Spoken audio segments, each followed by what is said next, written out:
नमस्कार, मी Bhor sir the maths master आमच्या यूट्यूब चॅनलमध्ये सर्वांचं स्वागत आहे.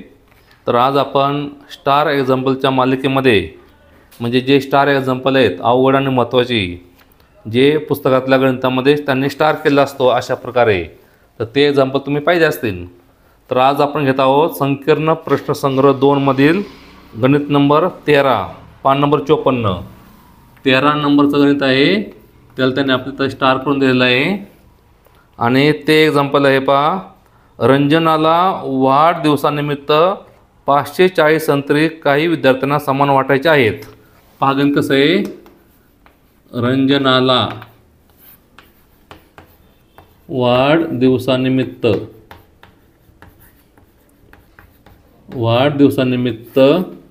540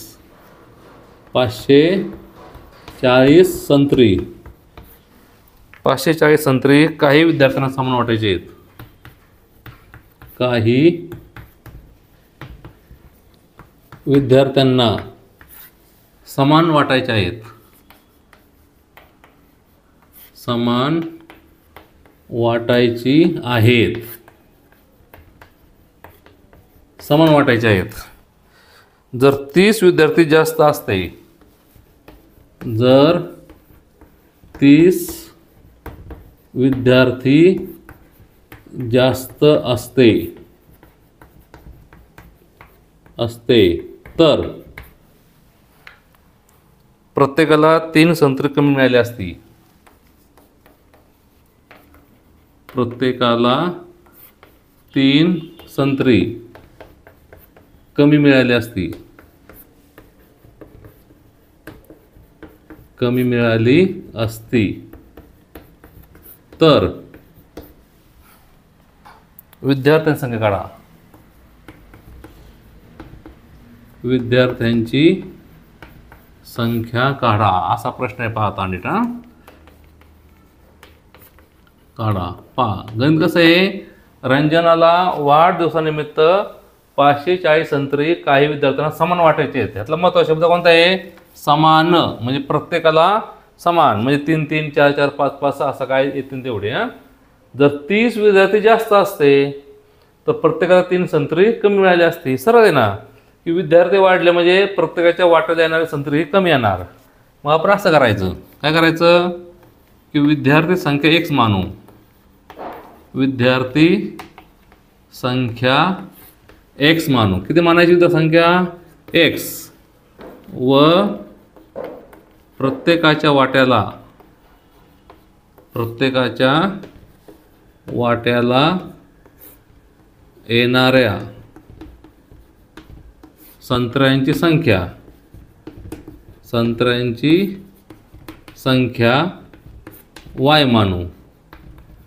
पहा विद्यार्थी संख्या x मानायची आणि प्रत्येकाच्या वाट्याला येणारी संख्या y मानायची. म्हणून एकूण संत्री किती होणार बघा बरे, x गुणिले y म्हणजे काय आलं xy. परंतु आपल्याला माहिती आहे एकूण संत्री किती आहेत? 540 आहेत. परंतु एकूण संत्री बरोबर 540. म्हणून xy बरोबर 540 आले. म्हणजे x गुणिले y म्हणजे विद्यार्थी संख्या गुणिले प्रत्येकाच्या वाट्याला येणारे संत्री, त्याचं उत्तर काढलं तर 540 येणार आहे. आता पुढचे कोणते अट आहे? जर 30 विद्यार्थी जास्त असते म्हणजे x च्या ऐवजी किती असते? x अधिक 30. जर 30 विद्यार्थी जास्त असते म्हणजे x विद्यार्थी आहेत ना, त्याच्याऐवजी 30 आणखी आले म्हणजे x अधिक 30 झाले विद्यार्थी. त्याचा परिणाम काय होणार? प्रत्येकाच्या वाट्याला येणारी संत्री कमी होणार. कारण ह्या विद्यार्थ्यांना जी अगोदर संत्री मिळणार होती त्याच्यातच काही संत्री आता यांना द्यावी लागणार आहेत. त्यामुळे प्रत्येकाच्या वाट्याला येणारी संत्री 3 ने कमी झाली. मग दुसऱ्या अट पहा कशी होईल. दुसऱ्या अटीनुसार पहा नीट कशा. पहिली कोणती अट आहे की ती टोटल किती आहेत? 540 संत्री आहेत. आता काय म्हणले, 30 विद्यार्थी जास्त असते. पहिले x विद्यार्थी होते, त्याच्याऐवजी x अधिक 30 झाले. तर प्रत्येकाच्या वाट्याला काय आलंय 3 संत्री कमी, कमी म्हणजे वजा, वजा 3 झाली प्रत्येकाची, पण एकूण संत्री मात्र तेवढीच राहिली. पहा x गुणिले y एक्स वाय वजा 3x अधिक 30y वजा 90 बरोबर एक्स वाय निघून गेले. स्टार्टला चिन्ह वजा आज लिहून घेऊ आधी आपण वजा 3x अधिक 30y वजा 90 बरोबर 0. स्टार्टला वजा नको म्हणून आपण सगळे चिन्ह बदलू. 3x वजा 30y अधिक 90 बरोबर 0. 3ने सर्वांना भाग जाईन, मग 3ने भागला आपण, 3ने भागलं उत्तर काय राहील मग x वजा 3 10 30 10y अधिक 3ने भागलं इथं पण 30 बरोबर 0. आता पहा बरे xy बरोबर किती 540 आहे, xy किती 540. नीट पाहता इकडे याला आपण समीकरण नंबर 2 म्हणू. मग इथं आपण लिहू समीकरण 1 व 2 वरून. नीट पाहता इथं ही लई गोष्ट महत्त्वाची आहे. x वजा 10y बरोबर अधिक 30 बरोबर 0 आहे. आता पहा इथे xy किती 540 आहे, मग आपण असं करू शकतो xच्या ऐवजी 540/y किंवा yच्या ऐवजी 540/x लिहू शकतो.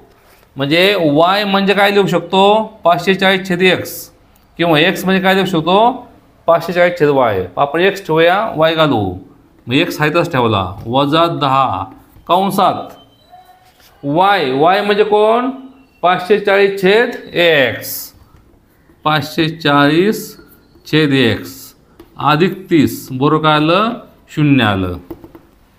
आता पहा हा वजा आहे याने याला गुणलं, मग उत्तर कसं बघा बरे x वजा 5400 भागिले x अधिक 30 बरोबर 0.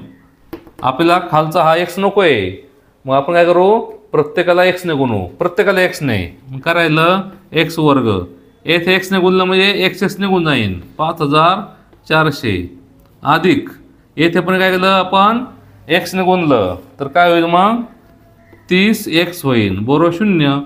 प्रत्येकाला x ने गुणलं, 0ला पण x ने गुणलं आहे, x ला 0 ने गुणल्यावर उत्तर तेच येणार. पहा परत x ला गुणलं x वर्ग वजा येथे गुणलं x गेले निघून 30x आले. आता याची जागा मध्ये असते समीकरणाची, मग कसं होईल x वर्ग अधिक 30x वजा 5400 बरोबर 0. पहा शेवटचे वजा आहे, दोन संख्यांची वजाबाकी 30 पाहिजे, वजाबाकी 30 गुणाकार 5400 पाहिजे. दोन संख्या पण अशा निवडायच्या की ज्यांची वजाबाकी 30 आली पाहिजे, गुणाकार पण किती आला पाहिजे 5400 आला पाहिजे. सोप्या घ्यायच्या. फरक 30 पाहिजे का नाही 100 आणि 70. पहा 100 आणि 70 मधला फरक किती 30 आहे, आपण गुणाकार करू 7000 आला. सांगा बरं आपल्याला गुणाकार कमी करायचा का वाढवायचा आहे, कमी करायचा आहे. लहान संख्या कमी करू आपण, 70 60 घेऊ, 60 आणि 90 आले 9 × 54 5400 आले, आलं उत्तर. 90 आणि काय आलं 60 आलं. आता 90ला बघा 30 अधिक आहे, मोठ्या संख्येला अधिक पाहिजे लहान संख्येला वजा पाहिजे, म्हणजे 90 अधिक आणि 60 वजा पाहिजे. x वर्ग अधिक 90x वजा 60x वजा 5400 बरोबर 0. म्हणून x कॉमन काढला, x अधिक 90 वजा 60 कंसात x वजा भागिले वजा अधिक आले 9654 आले 90 बघा 0 0 गेला 9654 90 0 आलं. म्हणून x अधिक 90 दुसऱ्या कंसात x वजा 60 बरोबर 0. पहा x अधिक 90 दुसऱ्या कंसात काय x वजा 60 0 आले. वरचं पुसतो. आता काय प्रश्न विचारला शेवट विद्यार्थ्यांची आपल्या संख्या काढायची आणि आपण x ही विद्यार्थी संख्या मानलेली आहे, मग ते सोडवलं आपण x अधिक 90. म्हणून x अधिक 90 बरोबर 0 किंवा x वजा 60 बरोबर 0. म्हणून x बरोबर वजा 90 किंवा एक्स बरोबर काय आले 60 आले. पण एक्स काय आहे विद्यार्थी संख्या आहे ते कधी ऋण असेल का नाही लिहायचं. परंतु एक्स ही विद्यार्थी संख्या आहे. एक्स ही कोण आहे विद्यार्थी संख्या आहे आहे ती ऋण नसते. ऋण नसते. ऋण म्हणजे काय शून्यापेक्षा कमी. शून्यापेक्षा संख्या कमी विद्यार्थी असू शकत नाही. म्हणून लिहायचं एक्स बरोबर -90 अग्राह्य. ते आपण गृहीत धरायचं नाही. म्हणून एक्स म्हणजे काय आलं 60 आलं. म्हणून विद्यार्थी संख्या बरोबर काय आली 60 आली. त्यांनी आता हे नाही विचारलं आपल्याला की प्रत्येक वाट्याला किती संत्री मिळतील. ते जर विचारलं असतं आपण काढलं असतं की 60 आहे की नाही. मग प्रत्येकाच्या वाट्याला मिळणारी संत्री किती मिळणार आता 540 भागिले 60 0 0 गेला 9 संत्री मिळाली असते प्रत्येकाला. आता पहा त्यांची अट पहा काय होती. एकूण संत्री किती होती 540 होती. विद्यार्थी माहीत नव्हते प्रत्येकाला किती येणार माहीत नव्हते. पण त्यांची कोणती अट आहे की जर विद्यार्थी संख्या 30 ने वाढली असती 60च्या ऐवजी काय असती 90 असती 90 तर प्रत्येकाला 3 संत्री कमी पडली असती. 9 आहे की नाही तर 3 कमी आले म्हणजे प्रत्येक 6 मिळाले असती. 9 × 54 संत्री शेवट तेवढीच राहिली. तर 30 विद्यार्थी जास्त असते म्हणजे 90 असते तर प्रत्येकाला 9 पेक्षा 3 ने कमी 6 संत्री मिळाली असती. एकूण संत्री तेवढीच राहिली असती. मग अशा प्रकारचे स्टार एक्झाम्पल हे तुम्ही पुन्हा पुन्हा अभ्यासा आणि या पुढील स्टार एक्झाम्पलसाठी आमच्या चॅनलला सबस्क्राईब करून ठेवा. धन्यवाद.